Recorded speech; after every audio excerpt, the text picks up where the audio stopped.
I'm here in Key West, Florida with DeeDee Henriquez, the mayor, talking about just general leadership and Key West stuff.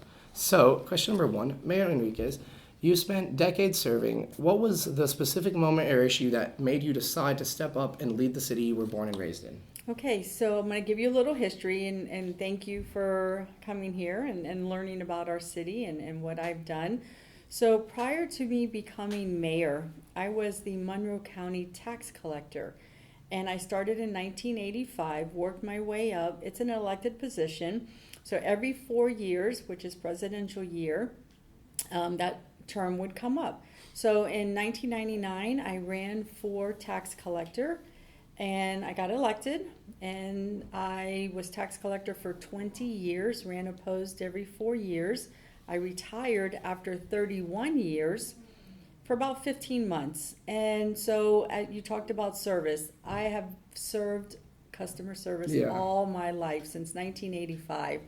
And so I wanted to continue to serve, and mayorship came up, and I wanted to serve the city that I love and that I was born in. And so I ran for mayor, I ran unopposed, and here we are today. So awesome. Customer service it's in my blood. So that's all I do. That's a long time. What is the county seat? Is it Key West? Key West is the county seat. Yes, sir. Is it just that stuff over there, or is it a different building? No, this is the county seat is over there in the Gatto building, which is on Simonton Street. Okay. So, but when I was tax collector, our city is about 26,000 residents. But our county, which is called Monroe County, it's from Key West all the way to Ocean Reef, and it's about 120 miles long. So our county is Monroe County, 120 miles long, one way in, one way out. Yeah, we took that way yesterday. Mm-hmm. Would it take us like 5 hours, something like that? Well, we came from Sunny Isles Beach, which is like way north of Miami. Yes, so normally to get to Homestead, my Kendall, South Miami, normally takes about 2.5 to 3 hours. Yeah. So for us to go shopping, we have to drive 3 hours just to go shopping and drive back. We don't even have a Walmart.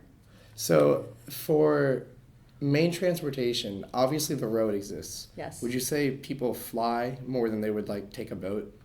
I would say yes, because our airport have been breaking records in reference to tourism or people flying into our city. We're seeing over 1 million people fly into Key West a year. Oh, wow.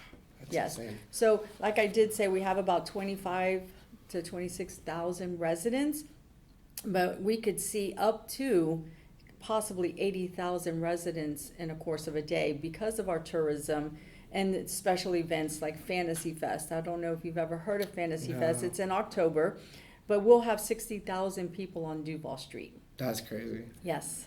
So the next question kind of relates to that. How does being a local business owner change your perspective on a typical day as mayor compared to other politicians who might not be in the thick of like the tourist district? Yes, so we owned, and we just sold it, but we owned Kilwins, and it's an ice cream store and fudge and candy apples and caramel apples and so forth. So being in the trenches on Duvall Street, you get the pulse of how the businesses are doing, when it's peak, when it's slow, what their needs are. So as mayor, I do try and get more events down on Duvall Street so that we can bring the tourism so that the business can succeed.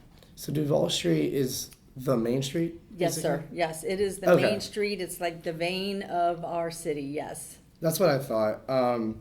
So the next question, Key West is a tight-knit community with very deep roots.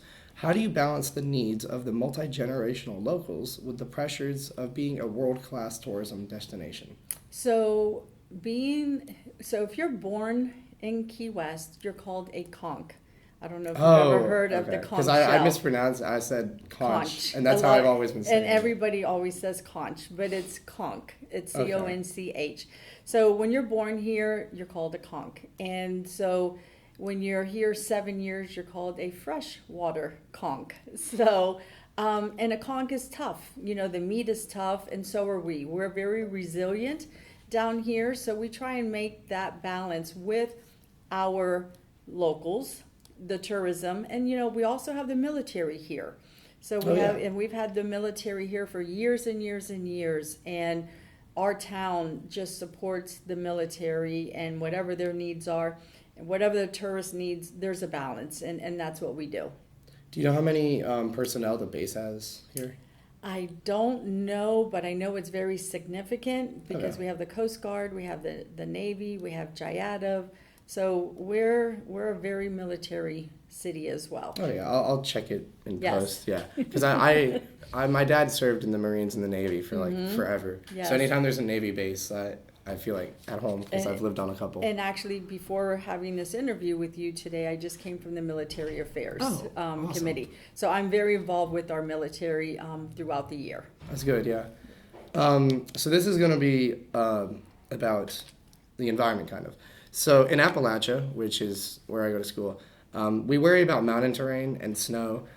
Here, your terrain is the sea level. That is correct. How does the reality of living on an island shape your long-term planning for things like housing, stormwater, and keeping Key West resilient against the elements? So before we get into that, we also deal with hurricanes. Yeah. So I have never evacuated. Really? I have always been here during hurricanes. And I will say in 2005, we had Hurricane Wilma, and there was flood water up to almost 8 feet in my house. So, but I didn't stay there. We stayed in a building here since I was elected. We stayed in our tax collector's building. So not only do we deal with sea level rise, and there's something called king tides as well. Well, you have king tide plus the high tide, so sometimes you'll have a lot of salt water on our roads. Yeah. So what we're doing and what we're planning for our future is we have these injection wells, and we have the stormwater and pump stations to be able to pump out that water as quickly as possible. So sometimes when we've had hurricanes, you can go on Duvall Street and actually kayak down Duvall Street because of the king tides, the water, storm surge, Yeah. and so forth. So we're looking at it every single day. We're always planning for the future to see how we can mitigate some of that stormwater and king tides. Makes sense. And because on our campus, there'll be days where it ices and snows. You can ski down every single path. Correct. And you can ski to class. And it's kind of the opposite here. So instead of skiing, you can kayak. Yeah. Here. But the snow there, I feel like it's more of an issue if it floods, because the snow just melts and then it's fine. Right. Well, you have to remember, our island and we live on an island, and it's 2 miles by 4 miles. So we call it a 2x4. So it's just like 2 miles long, 4 miles wide. And so the water will come in, but also the water will go out as well. Okay, that's not that bad. Mm-hmm. Do you have to do anything different, like when you build a road for the water? Or is it So just... we're doing a lot of that right now with the Florida Department of Transportation. And as they do projects, they're raising the roads as well. Okay. Yes. But of course, it costs millions and millions and millions of dollars. So, you can't do all of them at the same time. So we have certain projects that we're doing. We're getting ready to do Jose Marti, which is going to cost our part with the city is about $7 million. So, and that when we do that project, it's also going to raise the roads. Okay, that makes sense. Yes. So this is Turning the Tide, and I'll have this on my phone, but there's a giant conch. Yes. Conch. Republic. It's weird saying it. I've been saying it wrong for like the past 10 years. There's a giant Conch Republic flag over there. Yes. So I'll get that on my phone. But Yes. Key West famously seceded to become the Conch Republic in 1982. Yes. While it's a fun piece of history, that independent spirit is still very real.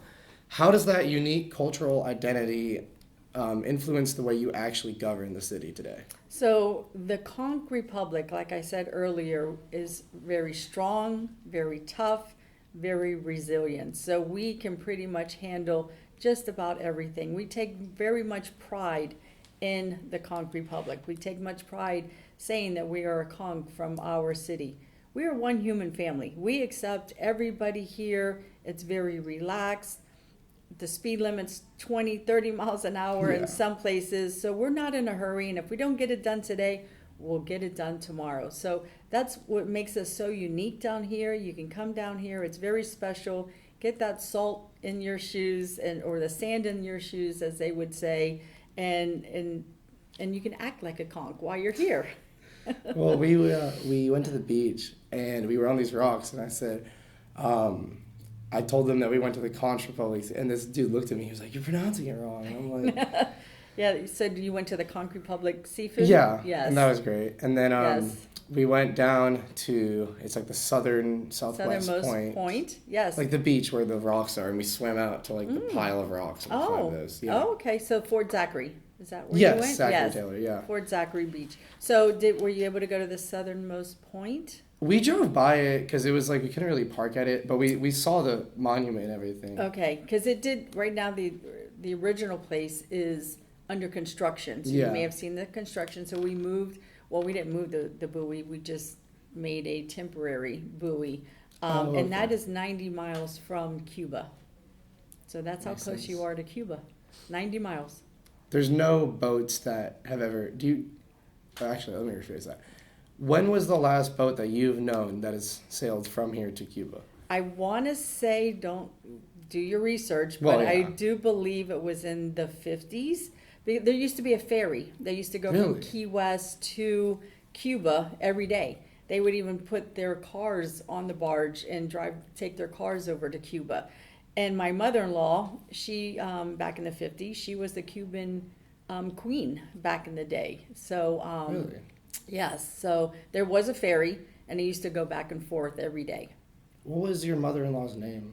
Dolores Henriquez. Okay, I'll look her up later, Yes. 'cause that's actually really interesting. And then the last question. To wrap things up, we all know the southernmost point in Duvall Street, like Yes. we've been talking about. Mm-hmm. But as a lifelong local, what is your personal favorite part at Key West that truly represents like the heart of the community? So what I feel represents the heart of our community is the people. The people here are very special. They're very giving. You don't even need to know someone, and if someone is in need of something, everybody is there for that person. So I would say what makes us very unique is that we accept everyone and that we are very special here. The people here are very special. Interesting. Yes. And then I was thinking about this earlier because we were in Miami yesterday. Mm-hmm. I feel like the percentage of people who speak Spanish in Miami, I feel like it's higher in Miami than it is here. Would you say that too? Yes, Yeah. the Spanish language is used more often in Miami than it is here, because we're so versed in reference to population. So we Yeah. have different languages from different countries. We're also from the Bahamas. You have a lot Really? of people from the Bahamas that came over to Key West generations ago. So the heritage could be from either Cuba and or the Bahamas. That's interesting. Mm-hmm. And then is there anything else you want to get on camera? No, I just want to say thank you. Thank you all for coming down here Awesome. and enjoying our city. Hopefully you all enjoyed it, and hopefully that you all come back. Yeah. Yes. Thank you so much. No, thank you. Amazing.